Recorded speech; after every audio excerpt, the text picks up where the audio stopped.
Eu orei a ele e falei, Senhor, não me pertence. Eu tô aqui, eu vim te encontrar, ele não me pertence. Tira de mim, Senhor. Ele foi fiel e justo. Eu acordei no dia seguinte, sem nada. Sem nada. Simplesmente em paz. Então eu acho que a pessoa que ainda não foi, que tem alguma dúvida do que ela quer encontrar ali, não precisa ter. Porque Deus ele é justo. Quando você pede, quando você busca, quando você clama a Ele com fé, Ele é justo, Ele é fiel. Para mim foi...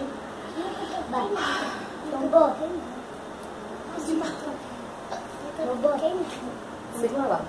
É gratificante você se sentir amado, se sentir na presença de Deus. É gratificante demais. Então, esses só benção. Só benção. Mais nada. É Deus. Aí, Mel.